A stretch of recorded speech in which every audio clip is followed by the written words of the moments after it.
they are, important and powerful. But what I think the new atheists and what I would say is that as far as truth claims go, claims to objective reality, how the universe started, those sorts of things, those we tend to have a problem with religions demanding faith for Genesis or revealed knowledge as far as... I accept that. I mean, for example, someone like Ayn Rand, who is a writer and a philosopher and atheist, there are tons of references in her novels in which she uses metaphors of reverence. However, she's an atheist. I mean, what I'm trying to say is that people do need some kind of an ideal, and what she does is a great job, because what she's saying is that the work you do, whatever work you do, you honor it, you respect it, there is a seriousness about it, there's a holy, there's no other word to define it, and I don't want to say that, because I'm a free thinker, I cannot use that language. Mm-hmm. I think I don't think you have to. Everybody's. You might be thinking of freethinker too focused in a too focused sense. No, freethinker simply means, as I understand it at least, thought free of dogma. So the idea that everything can be questioned and that there's no sort of nothing written in stone that says this is true and this isn't. It's kind of it's applying science. Yes, that it is science-centric in that sense, but it's a bit broader than that. It's really about this idea of free inquiry into any and all areas. It can be aesthetic too. I don't see any reason that it couldn't be. Free inquiry is great. Yeah. To your discussion, I would just like to add, as a poet, something that Keats would say. Truth is beauty, beauty, truth. Just incorporate that as well. I would love to see that, and I would, love to participate in that kind of activity more. A lot of theatrical work has been done to forward. There's Brecht. There's a lot of people have forwarded their claims in the artistic venture as well. And as you're saying, this is not political and intellectual. I would love to see that kind of activity maybe on campus as well. By all means. With you. Certainly, we can bring that up to the group here. Thanks for that. That's great. I just have a sort of open-ended question. Do you think this aggressive approach that these new atheists are taking is doing more harm to the cause? Like just this sort of attacking sort of approach they're taking, it's going to make all of the sides feel more defensive. And I think that might end up doing at least some harm in spreading the ideas. That's a big question, for sure.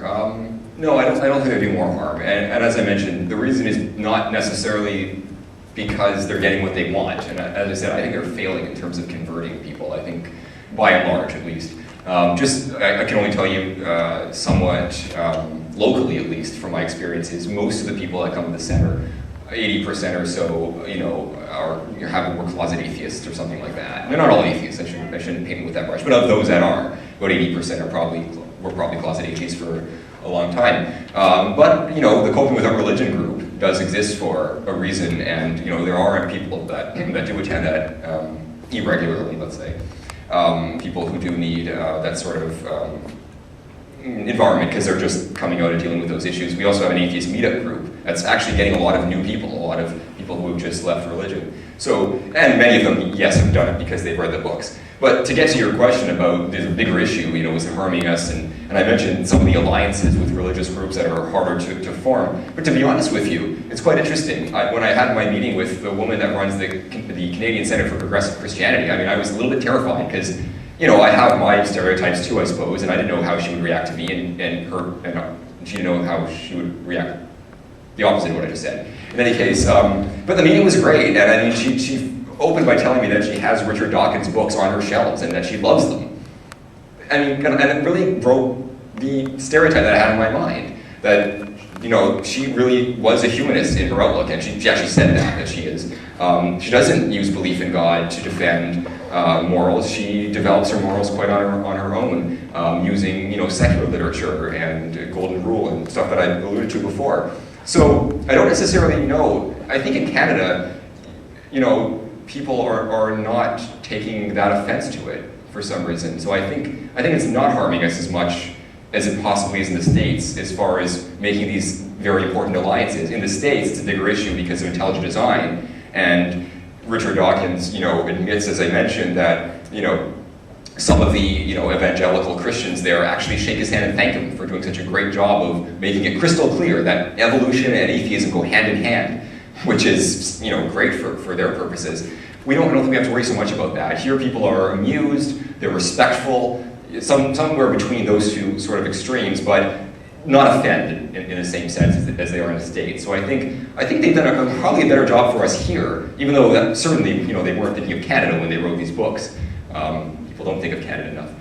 It's one of my jobs to change as far as this movement goes. And I think precisely because it didn't have the power to convert, but the power to organize. And it's, as I said, 18 new groups in the last 2.5 years, based on a lot of this literature. So no, I think it's done more good than harm. But clearly there's been some harm, and that's undeniable. Thank you. No problem.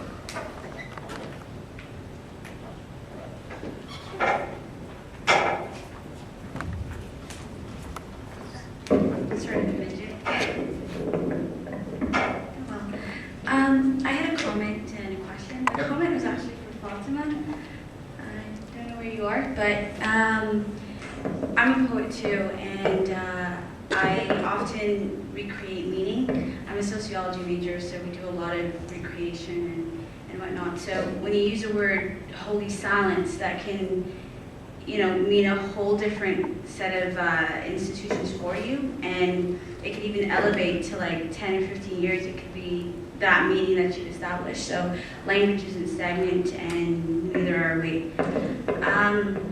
My question for you actually was addressed by the gentleman before me. I guess I'm just a little confused as to how the group is progressing. I feel like it's just coming out as a coercive social power rather than a humanistic, not humanistic wouldn't be the word, but I feel it is a little aggressive.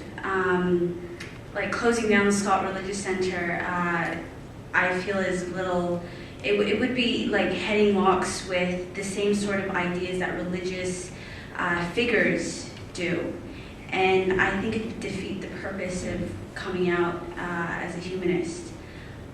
So I guess I just wanted you to expand on that a little more. Thank you. Well, I'm not sure that I necessarily agree, because we're not asking that an atheist center be built in its place. We're simply saying religion, can be debated on campus by all means, but should we have a center devoted exclusively to religious groups, paid for in a secular institute? That's all we're saying. We're trying to be inclusive and literally breaking walls down, but not to say that we want to replace it with our own version of a religion. But you're quite right, and this was kind of a whirlwind week for me. I was at McMaster 2 days ago, an event on evolution. Yesterday at CFI we did evolution. Tomorrow I'm in Ottawa for a talk at Carleton. But in any case, when I was at McMaster on Tuesday, somebody came up to me and they were with some amused grin on their face, and that's the guy who mentioned that I must be an atheist priest because I devote all my time to this. And so untrue, because this is a small part of what I do. It's one of the more fun parts. So yeah, there is a problem with the perceived atheist activist arrogance. That's hard to say. And that's something that we need to tone down a bit. But as I said, the media is responsible to some extent. I mean, they choose to cover the topics that make us look like all we do is defend the rights of atheists. That's an important thing to do, but it gives us sampling bias if we don't also have an ESL program, or as if we don't also have science education nights or film screening nights where people get together and discuss nothing that has to do with religion. So some of the films we've shown include Carl Sagan's Cosmos, very, very popular science education film from the 80s, still extremely relevant. We did watch Richard Dawkins, but nothing to do with religion, his growing up in the universe, for example. So, science and philosophy. So those are the softer sides. Visit CFI, that's all I can say. Come to some of our events, you'll see that it's not, that there's more to the movement than that. Don't believe everything you read in the papers. That's always a common thing to say. Right. I guess, I'm